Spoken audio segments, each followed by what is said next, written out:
The story begins. Somewhere in Korea, our protagonist says, "My name is Jin-Woo. I am E-rank hunter. Out of all the members of the Hunters Association, he is the weakest hunter in the world.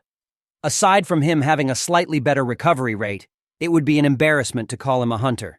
So this is why constantly being injured isn't out of the ordinary for him, and as if that weren't enough, he has also experienced numerous near-death experiences.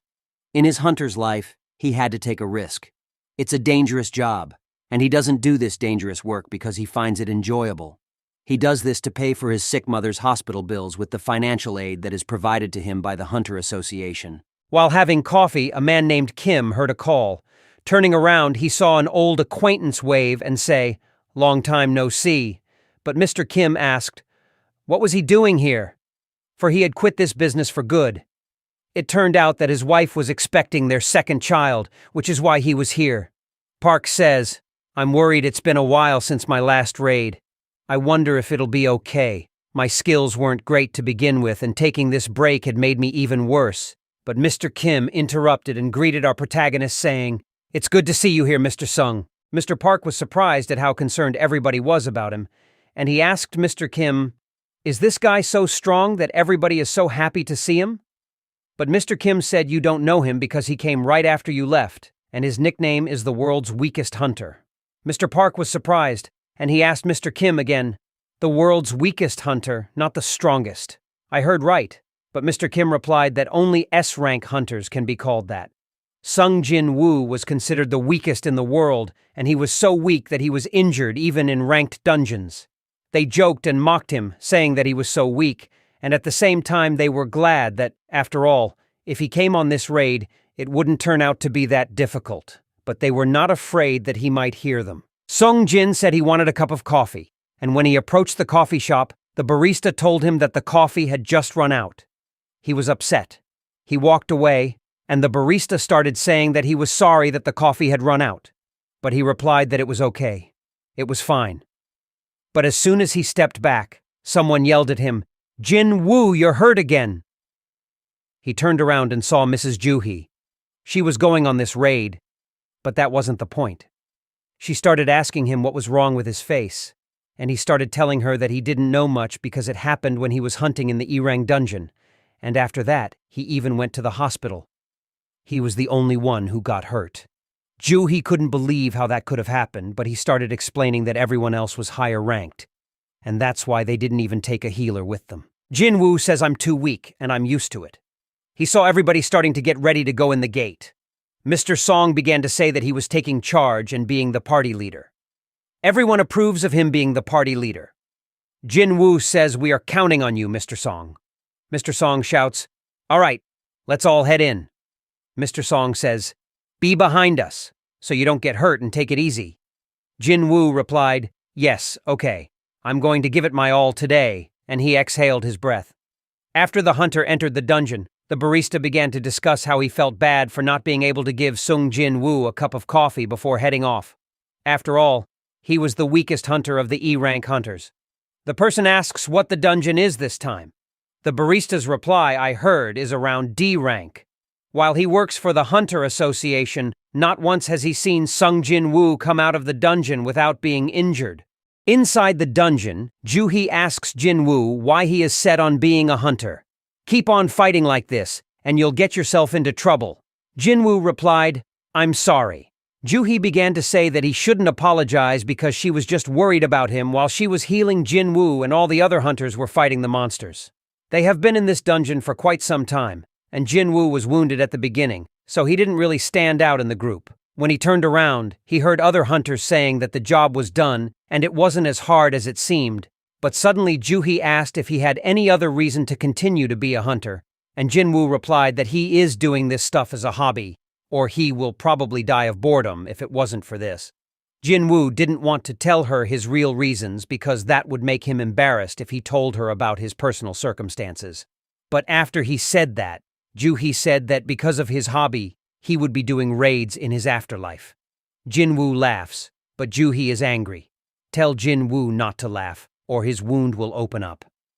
At this time, Mr. Song began to explain that when you defeat a beast, you are awarded with an essence stone. Even a C-rank magic beast will give you an essence stone worth over 10 million won, or approximately 8,000 USD. But an E-rank hunter like Jin-Woo is far from being able to fight a C-rank magic beast. In Jin-Woo's mind, he thinks the only thing that he gets in exchange for hurting himself is just an E-level essence stone. This is a pitiful reward for putting his life on the line. At this rate, it will take forever to earn money. A hunter shouted for everyone to come take a look at this. There's another entrance over here. Mr. Song says there is a double dungeon, so things like this really do exist. Everyone listens for a second. The gate doesn't close unless we defeat a dungeon's boss. Seeing as how the gate is still up, it looks like there must be a boss inside that dungeon. Usually we should report this to the association first and wait for them to make a decision.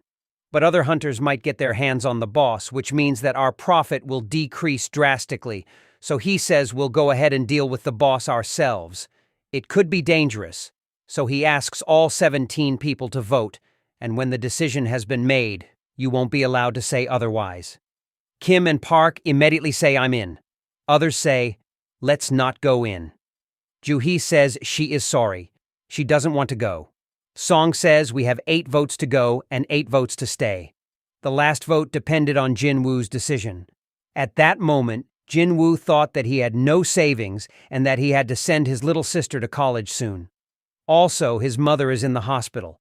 This is for my family. Just this once and shout, I'm going. The hunter ventured deeper and deeper and had already gone too far. Some hunters asked, how long did this hike last? The guys behind us who were walking started to say that they had been walking for about 40 minutes and that the gate would close in an hour after killing the boss. It worked out that we had about 20 more minutes to get out. Jin-Woo apologized to Joo-hee, saying that because he had voted yes, we all had to go together. Joo-hee said she was fine and didn't worry about me. Jin-Woo says, are you sure? Joo-hee turned to Jin-Woo, and the look on her face spoke for itself because she was very angry with Jin-Woo and started yelling at him, saying that if he had gotten stabbed a little higher, he would be lying somewhere with a hole in his chest right now, not to mention his arms and legs because she had taken great pains to heal them. She also added that he was reckless. How could he agree to go? Did he hurt his head to answer me? Jin-Woo says I'm sorry. I guess the only reason I'm okay is because of Joo-hee. I own her so much. Joo-hee, with an angry expression, says, are you actually sorry? Jin-Woo replied, yes.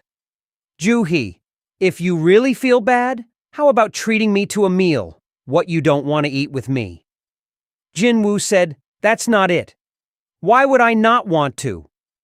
The conversation was interrupted by a voice coming from up ahead. We found the boss's room. All the hunters looked at those big doors. They had never seen a room with a door like that before. Something wasn't right here. Mr. Kim, looking at these doors, started telling Mr. Park that this place was pretty dangerous. Mr. Park said he agreed, but Jin-Woo began to say, why did everybody stop? Are you all going back empty-handed, after coming all the way? Mr. Song, after all, we may be the first ones to enter this dungeon, and those who want to leave can head back. He is going in, even if it means going in alone. The other hunter understood that Mr. Song's abilities were incredible, and he had an extremely aggressive style, even among hunters of rank. This old man, if he wasn't in his 60s, could have joined any major guild. And since we could only get here because of Mr. Song, everyone decided to go along with him all the way. The hunter opened the door to the boss's room. They saw a big room, but they had never seen a dungeon like this. The other guys decided to split up and explore the area. The room looked like no one had been here in a long time. Also, the statues that were around looked creepy, and each of them had different objects in their hands, even musical instruments. There were really a lot of them here. The hunter felt like someone was watching them, and when they looked at the big statue in front of them, it was too huge. The hunter hoped it wasn't the boss of this dungeon, because it was too huge compared to them.